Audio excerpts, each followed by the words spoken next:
जय शिवराय. राहुल गांधींच्या आरोपांना उत्तर देण्यासाठी निवडणूक आयोगाने रविवार 17 ऑगस्ट रोजी पत्रकार परिषद घेतली.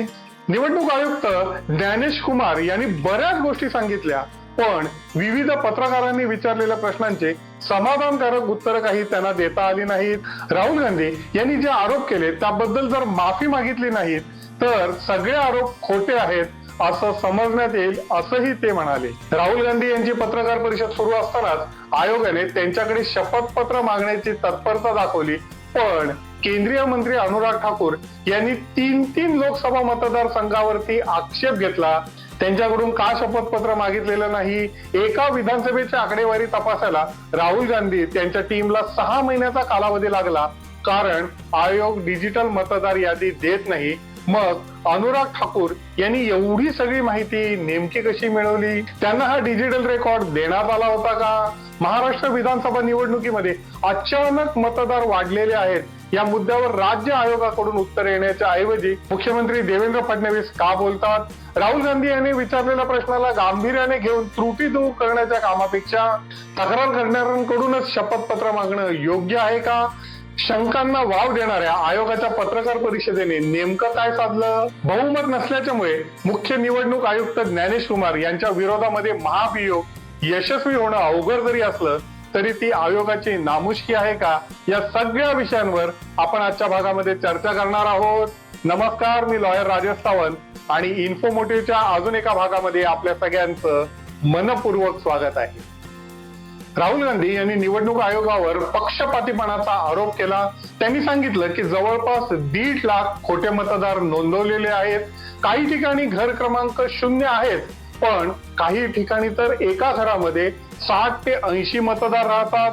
काही जणांचे फोटो स्वच्छ नाहीत, तर काहींचे फोटो एवढे लहान आहेत की ते धड दिसतही नाहीत. एकाच नावाचे 2 मतदार आहेत आणि या दोघींनी मतदान केले असल्याची शक्यता आहे, कारण त्या पेपरवर पेनाने बरोबर अशी खूण केलेली दिसते. ही सगळी माहिती मी नव्हे तर निवडणूक आयोगाने दिलेली कागदपत्र सांगतात. या गोष्टींची शहानिशा करण्यासाठी आम्ही आयोगाकडे सीसीटीव्ही फुटेज मागितलं.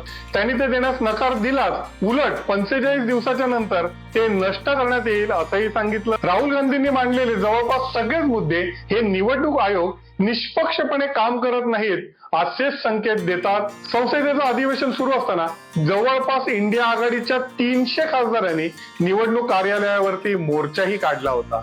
रविवार 17 ऑगस्टला निवडणूक आयोगाने पत्रकार परिषद घेतली. आयोगाच्या पत्रकार परिषदेला एक अनन्यसाधारण महत्व असतं, पण ही पत्रकार परिषद ही केवळ राहुल गांधी यांना उत्तर देण्यासाठीच घेतली आहे की काय असा संशय येतो. कारण याच मुद्द्यावर काँग्रेसने बिहारला वोट चोरीवरून जोरदार जन आंदोलनाला सुरुवात केली आहे.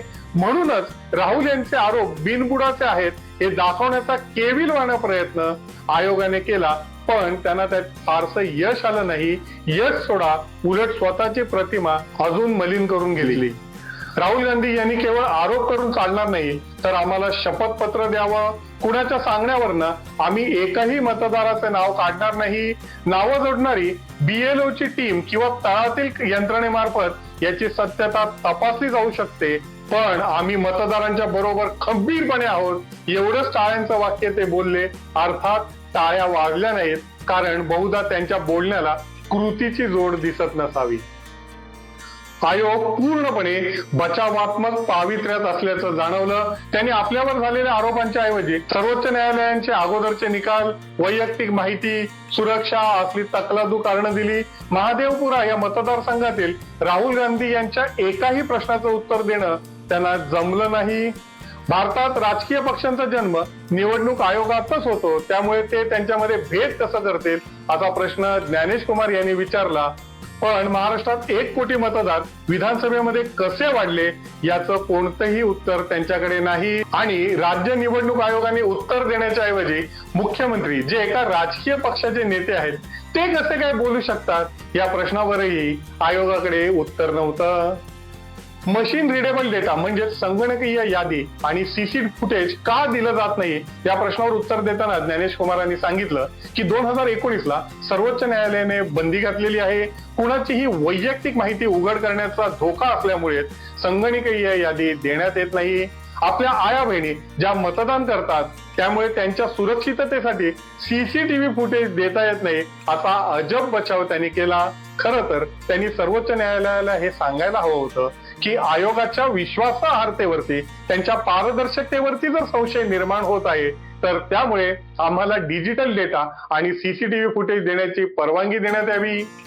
मतदान केंद्राच्या बाहेर पत्रकार मंडळी, सर्वे करणारे, एक्झिट पोलवाले सगळेच कॅमेरा घेऊन शूटिंग करत असतात, तेव्हा बहुमतींची इज्जत नसते का? आयोगाचं हे उत्तर अगदीच बाळगोत वाटतं.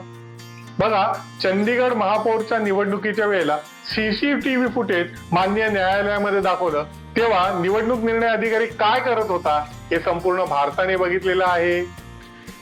ज्यांना घर नाही पण जे देशाचे नागरिक आहेत त्यांच्या नावाच्या पुढे 0 हा आकडा येतो असं स्पष्टीकरण दिलं, मात्र एकाच घराच्या आकड्यावरती 80 जण कसे राहतात हे उत्तर देणं काही त्यांना शक्य झालं नाही.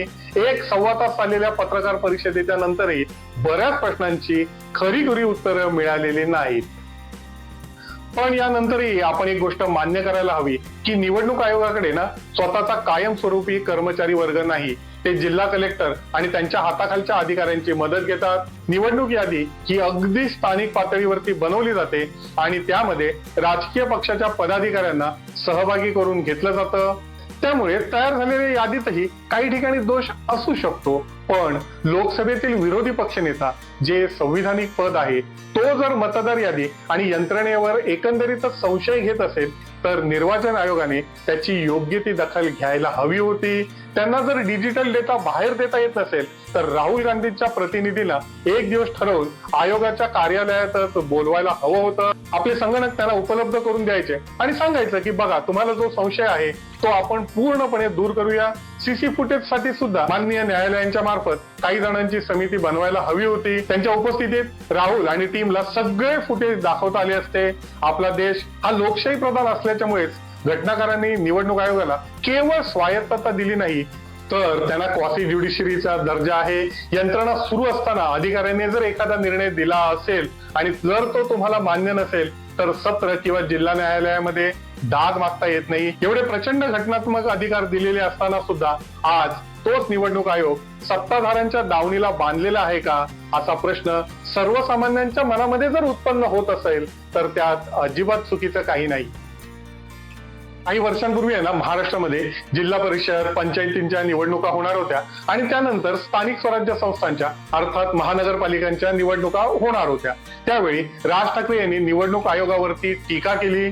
त्यांनी असा मुद्दा मांडला की जिल्हा परिषद निवडणुकीच्या नंतर लगेच 3-4 महिन्यांचा कालावधी जरी असला तरी त्या निकालांचे पडसाद हे महानगरपालिकांच्या निकालांवरती फोडू शकतात. एवढी साधी गोष्ट सुद्धा आयोगाला समजत नाही का?